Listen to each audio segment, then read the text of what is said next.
Assalamualaikum warahmatullahi wabarakatuh. Alhamdulillahirabbil alamin wassalatu wassalamu ala asyrafil anbiya'i wal mursalin wa ala alihi wa sahbihi ajma'in.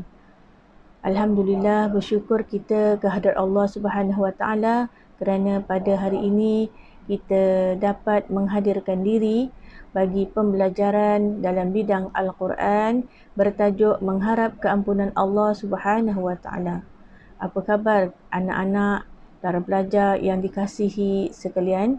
Ustazah harap semuanya berada di dalam keadaan sihat walafiat dan sentiasa di dalam lindungan Allah Subhanahu wa taala. Dengar bacaan ayat 133 hingga 136 surah Ali Imran. A'udzu billahi minasyaitonir rajim. Bismillahirrahmanirrahim. Wasari'u ila maghfiratin min rabbikum wa jannatin arduha as-samawati wal ardu u'iddat lil muttaqin. الذين ينفقون في السراء والضراء والكاظمين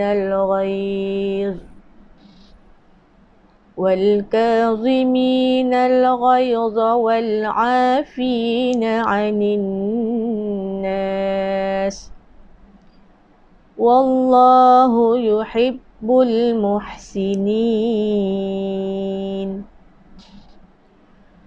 والذين إذا فعلوا فاحشة أو ظلموا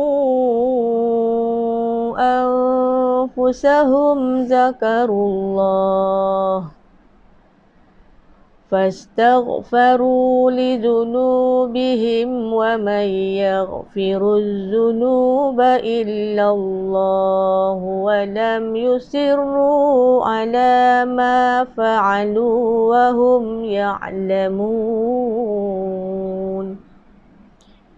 أولئك جزاؤهم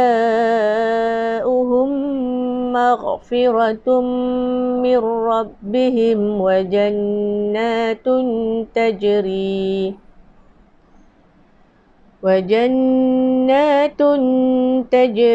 من تحتها الأنهار خالدين فيها ونعم أجر العاملين.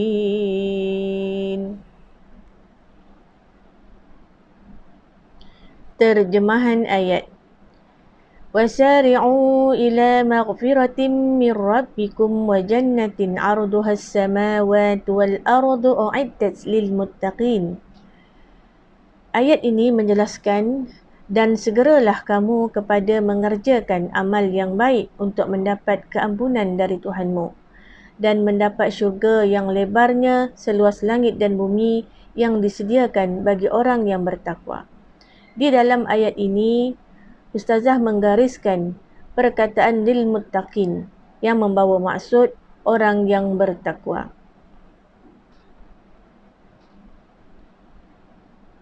Ayat yang seterusnya iaitu alladzina yunfikuna fis sarra'i wad-dharra'i wal kadhiminal ghaiz wal 'afina 'anil nas wallahu yuhibbul muhsinin.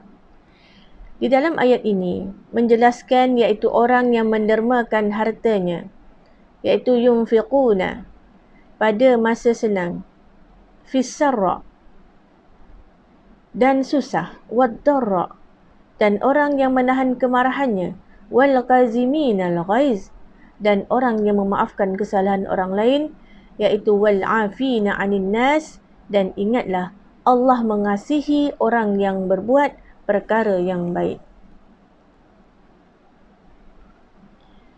Ayat 135 menggariskan tentang ayat wallazina iza fa'alu fahishatan aw zalamu anfusahum zakarullah fastaghfaru li dzunubihim wa may yaghfiru dzunuba illa Allah wa lam yusirru ala ma fa'alu wa hum ya'lamun. Di dalam ayat ini menjelaskan, dan juga orang yang apabila melakukan perbuatan keji atau menzalimi diri sendiri, mereka segera ingat kepada Allah lalu memohon ampun akan dosa mereka. Saya gariskan di situ zakarullah. Zakarullah maksudnya ingat kepada Allah. Fastaghfaru li dzunubihim, lalu memohon ampun akan dosa mereka. Dan sememangnya tidak ada yang mengampunkan dosa melainkan Allah. Mereka juga tidak meneruskan perbuatan keji yang telah dilakukan itu sedang mereka mengetahui akan kesalahan dan akibatnya. Ayat 136. Ulaika jazaohum maghfiratum min rabbihim wa jannatun tajri min tahtihal anhar khalidina fiha wa ni'ma ajrul amilin. Di dalam ayat ini dirakamkan bahawa orang yang demikian sifatnya, balasannya ialah keampunan daripada Tuhan mereka dan syurga yang mengalir di bawahnya beberapa batang sungai. Mereka kekal di dalamnya dan yang demikian itulah sebaik-baik balasan bagi orang yang beramal. Berkenaan dengan ayat surat Al-Imran ayat 133 hingga 136, di situ menjelaskan tentang tuntutan untuk kita segera bertaubat. Apakah dimaksudkan dengan taubat? Taubat ialah kembali mentaati Allah Subhanahu Wa Taala setelah melakukan maksiat ataupun dosa. Tindakan selepas melakukan dosa. Apakah tindakan yang perlu dilakukan apabila seseorang itu melakukan dosa? Yang pertama, perlu segera mengingati Allah Subhanahu Wa Taala dan bertaubat atas apa yang telah dilakukan sebelum ini. Yang kedua, perlu berhenti daripada melakukan dosa. Dosa yang telah dilakukan sebelum ini perlulah ditamatkan. Janganlah diteruskan. Itu adalah antara cara-cara untuk melepaskan diri daripada dosa yang berlarutan. Yang ketiga, perlunya berazam untuk tidak mengulangi lagi perbuatan dosa, perbuatan maksiat ataupun larangan Allah Subhanahu Wa Taala. Dan yang keempat, perlulah kita sentiasa menjauhi dosa dan banyakkanlah amal ibadah yang lain seperti amalan sunat, zikir, bersedekah dan perbuatan-perbuatan baik yang lain.